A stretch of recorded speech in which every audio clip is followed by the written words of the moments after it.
Explanation ఏది ఇచ్చారు అప్పుడు లాస్ట్ టైం. అది వెరితనం. అంటే ఏంటంటే రోడ్లకు సంబంధించి నరేగా స్కీమ్ ఉందనుకోండి, దాంట్లో కాంపోనెంట్ కేంద్ర ప్రభుత్వం ఇచ్చేదేమో వాళ్ళకి ఖర్చు, అవును, పని డిసైడ్ చేసేది రాష్ట్ర ప్రభుత్వం. అంటే వాళ్ళ జీతాలు మాత్రమే కేంద్ర ప్రభుత్వం ఇస్తుంది, ఇది పని చేసే వాళ్ళ కూలి 30% రాష్ట్ర ప్రభుత్వం పెట్టుకోవాలి, 70% కేంద్ర ప్రభుత్వం.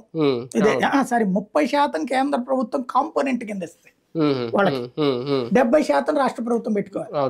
అట్లాగే ఇళ్ళకైనా సరే 70% కేంద్ర ప్రభుత్వం ఇస్తుంది, 30% రాష్ట్ర ప్రభుత్వం కాంపోనెంట్ పెట్టుకోవాలి. ఇట్లుంటాయి అన్నమాట.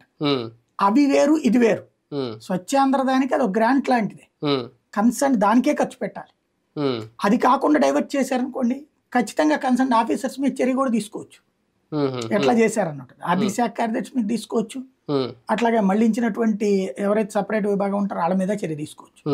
సమీక్షలు చేయడంలో తప్పేం లేదు, మీరు అన్నట్టు లెక్కలు అది తీసుకోవడంలో కూడా తప్పేం లేదు. కానీ తర్వాత పవన్ కళ్యాణ్ గారు ఎలాంటి అడుగులు వేస్తారు అనేది, ఏ శాఖకు సంబంధించి ఆ శాఖకు నిధులు సమకూర్చుకోవడం అనేది సాధ్యం అవుతుందా, అదొక సవాల్ అవుతుందా? ఒక మోయలేని భారం ఈయన మీద పెట్టుకుంటున్నారు. ఎందుకు అవుతుంది? ఇప్పుడు ఆయన ఏమంటున్నారు, కేంద్ర నిధులు ఇక్కడ సఫిషియెంట్ గా వినియోగించబడట్లేదు అని చెప్తున్నారు.